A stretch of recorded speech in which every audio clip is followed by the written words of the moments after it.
Hello friends, तो आज हम एनसीईआरटी 2005 के इम्पॉर्टेंट एमसीक्यूज़ के बारे में डिस्कस करने वाले हैं। और जैसा कि आप लोग जानते हैं कि सीटेट के सभी एग्ज़ाम्स में इस टॉपिक से एक या दो क्वेश्चन ज़रूर पूछे जाते हैं। और अभी सीटेट के एग्ज़ाम कंटिन्यू भी हैं, तो ये वीडियो आपके लिए बहुत ही हेल्पफुल होने वाली है। तो चलिए फ्रेंड्स, स्टार्ट करते हैं। तो हमारा सबसे पहला क्वेश्चन जो है वो है, राष्ट्रीय पाठचर्या की रूपरेखा 2005 का उद्धरण निम्न में से किससे हुआ है। ऑप्शन दिए गए हैं: गीतांजलि, सभ्यता और प्रगति, विज्ञान एवं तकनीक और गोदान। तो जो इसका सही आंसर होगा वो होगा सभ्यता और प्रगति। इससे आपका एनसीईआरटी 2005 का उद्धरण हुआ है। ये सभ्यता और प्रगति रविन्द्रनाथ टैगोर जी का निबंध है, जिससे एनसीईआरटी 2005 को लिया गया है। नेक्स्ट क्वेश्चन देखते हैं। नेक्स्ट क्वेश्चन है, राष्ट्रीय पाठचर्या की रूपरेखा के दिशा निर्देश के अंतर्गत आता है। जो एनसीईआरटी 2005 के दिशा निर्देश है उसके अंतर्गत क्या बोला गया है। तो ऑप्शन दिए गए हैं: ज्ञान को स्कूल के बाहरी जीवन से जोड़ना, पढ़ाई को रटन प्रणाली से मुक्त बनाना, परीक्षा को अपेक्षाकृत सरल बनाना, या उपरोक्त सभी। तो जो इसका सही आंसर होगा वो होगा ऑप्शन नंबर डी, उपरोक्त सभी। यानी कि एनसीईआरटी 2005 के दिशा निर्देश जो हैं वो उसमें बोला गया है कि जो बच्चे के ज्ञान है उसको स्कूल के बाहरी जीवन से जोड़ा जाए, यानी कि बच्चे के व्यवहारिक जीवन या उसके बाहरी जीवन से भी ज्ञान को जोड़ा जाना चाहिए। और पढ़ाई की जो प्रक्रिया है उसको रटन प्रणाली से मुक्त होना चाहिए, यानी कि बच्चों को रटने पे ज़्यादा बल नहीं देना चाहिए, बच्चों को समझाने पे ज़्यादा बल दिया जाना चाहिए। और परीक्षाओं को अपेक्षाकृत सरल बनाना होना चाहिए, यानी कि बच्चों को ये नहीं लगना चाहिए कि परीक्षा को पास करना, उन्हें किसी भी प्रकार का बोझ महसूस नहीं होना चाहिए या परीक्षा को लेकर किसी भी प्रकार का डर महसूस नहीं होना चाहिए। तो इसका जो सही आंसर होगा वो होगा उपरोक्त सभी। ये आपका बिल्कुल सही आंसर होगा। नेक्स्ट क्वेश्चन देखते हैं। नेक्स्ट क्वेश्चन है, राष्ट्रीय पाठचर्या की रूपरेखा 2005 के मार्गदर्शक सिद्धांतों के विषय में सत्य कथन कौन सा है। इसके ऑप्शन देख लेते हैं। ऑप्शन नंबर 1 है, पाठचर्या पाठ्य पुस्तक केंद्रित होनी चाहिए, अधिगम प्रक्रिया के अंतर्गत न समझ आने वाली अवधारणाओं को रखना चाहिए, स्कूल में प्राप्त ज्ञान को बाहरी जीवन से जोड़ा जाना चाहिए, ऐसी अधिगम भावी पहचान की अवहेलना करनी चाहिए जो राष्ट्रीय चिंताओं पर आधारित हो। तो जैसा कि हमने पहले भी बताया गया है कि एनसीईआरटी 2005 के जो दिशा निर्देश हैं उसमें बोला गया है कि बच्चे के ज्ञान को स्कूल के बाहरी जीवन से भी जोड़ना चाहिए, यानी कि बच्चे के बाहरी जीवन से भी उसके ज्ञान को जोड़ा जाना चाहिए। तो जिसका सही आंसर होगा वो ऑप्शन नंबर 3 होगा, स्कूल में प्राप्त ज्ञान को बाहरी जीवन से जोड़ा जाना चाहिए। नेक्स्ट क्वेश्चन देखते हैं।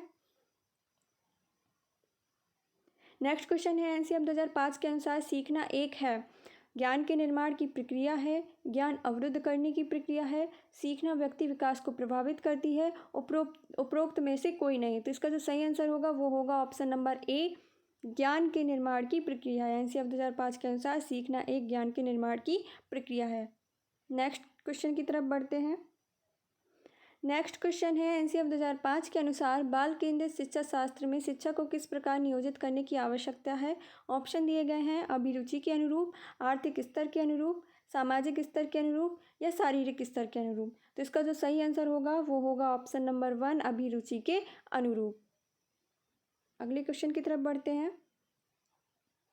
अगला क्वेश्चन है हमारा कि बच्चों की शारीरिक एवं मनोसामाजिक विकास के लिए निम्न में से क्या जरूरी है। योग, औपचारिक खेल, अनौपचारिक खेल, या उपरोक्त में सभी।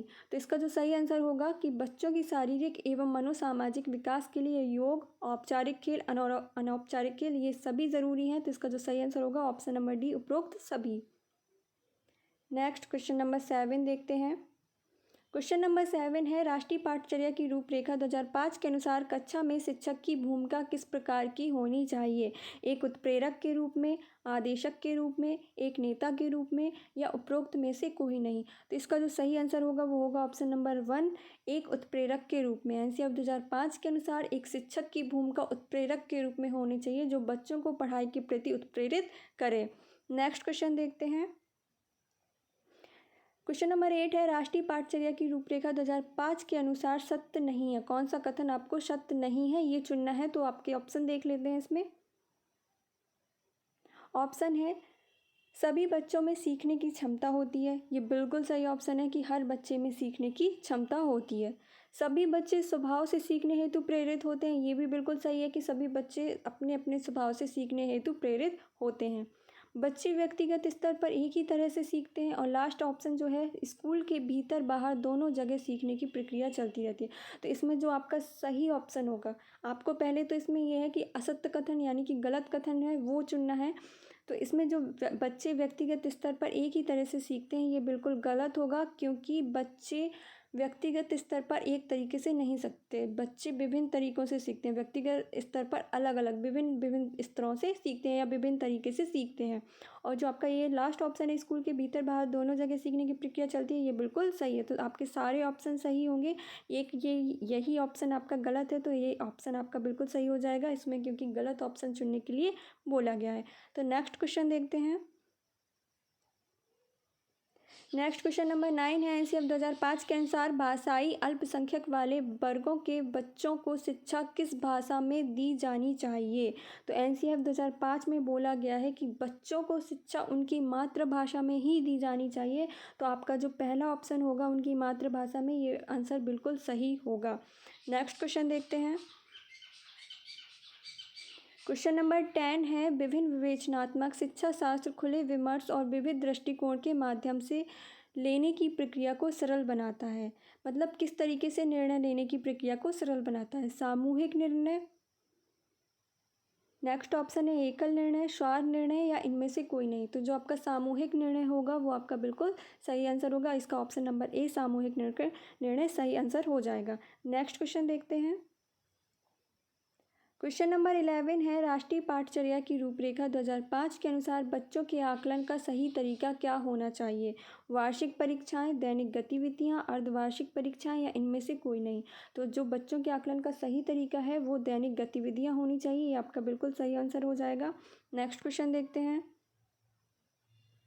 नेक्स्ट क्वेश्चन नंबर 12 है, भीड़ भाड़ वाली कक्षाओं में अध्यापन की बात करना निरर्थक है। यानी कि किस प्रकार के अध्यापन की बात करना निरर्थक है भीड़ भाड़ी वाली कक्षाओं में। तो ऑप्शन है पिछड़े, सामान्य, कक्षा केंद्रित या सृजनशील। तो आप वैसे ही अनुमान लगा सकते हैं कि जो भीड़ भाड़ वाली इलाके होते हैं या भीड़ भाड़ वाली कक्षाएं जो होती हैं, जिसमें ज़्यादा भीड़ होती है, ज़्यादा बच्चे होते हैं, तो उसमें सृजनशील बातें या सृजनशील अध्यापन की बात करना बिल्कुल निरर्थक होगा। तो सृजनशील इसका बिल्कुल सही आंसर हो जाएगा। अब नेक्स्ट क्वेश्चन की तरफ बढ़ते हैं। क्वेश्चन नंबर 13 है कि यदि बच्चे फेल होते हैं तो वे दर्शाते हैं। ऑप्शन दिए गए हैं अपनी असफलता को, स्कूल की असफलता को, समाज की असफलता को या परिवार की असफलता को। तो इसका जो सही आंसर होगा वो होगा स्कूल की असफलता को। बच्चे को किसी भी चीज़ के लिए ज़िम्मेदार नहीं ठहराना है, ये बात आप याद रखिएगा। अगर आपने किसी भी आंसर में बच्चे को जिम्मेदार ठहरा दिया तो ये आपका आंसर बिल्कुल गलत हो जाएगा। कोई भी ऑप्शन हो, कोई भी क्वेश्चन पूछा जाए, आपको बच्चे को जिम्मेदार नहीं ठहराना है। तो इसका जो सही आंसर होगा वो होगा स्कूल की असफलता को। नेक्स्ट देखते हैं। नेक्स्ट है क्वेश्चन नंबर 14, राष्ट्रीय पाठचर्या की रूपरेखा 2005 के अनुसार गणित शिक्षण का लक्ष्य क्या होना चाहिए। तार्किक ढंग से सोचना, अमूर्त चीज़ों को सोचना, संचालित करने की योग्यता का विकास करना या उपरोक्त सभी। तो इसका जो सही आंसर होगा वो होगा उपरोक्त सभी, ऑप्शन नंबर डी। ये सारी चीज़ें गणित शिक्षण के लक्ष्य में होनी चाहिए। नेक्स्ट देखते हैं।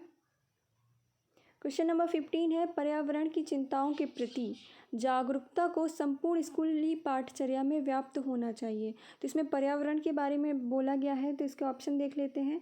तो गणित, पर्यावरण, भाषा या मातृभाषा। तो इसका जो सही आंसर होगा वो होगा पर्यावरण। क्वेश्चन नंबर 16 है, एनसीएफ 2005 के अनुसार एक शिक्षक की भूमिका क्या होनी चाहिए।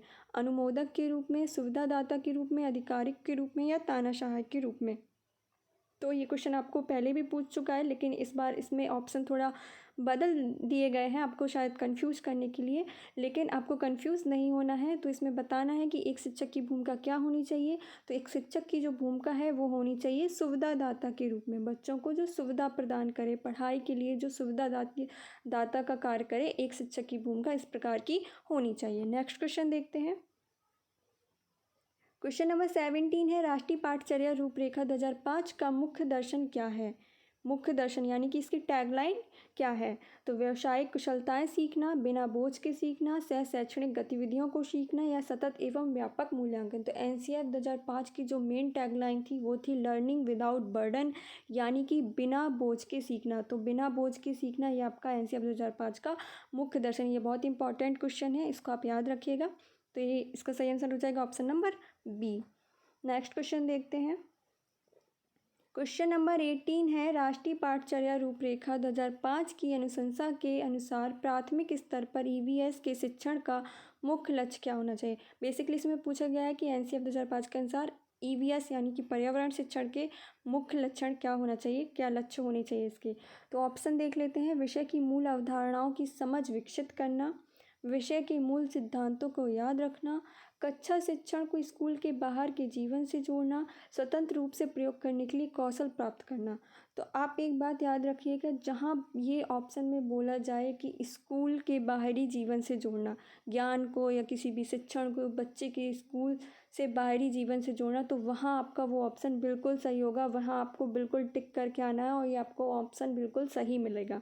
तो इसका भी आंसर क्या होगा? कक्षा शिक्षण को स्कूल के बाहर के जीवन से जोड़ना। नेक्स्ट क्वेश्चन देख लेते हैं।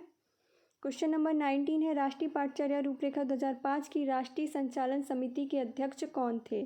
Professor Yashpal, Shri Gopal Guru, D S Kothari, professor Krishna कांति।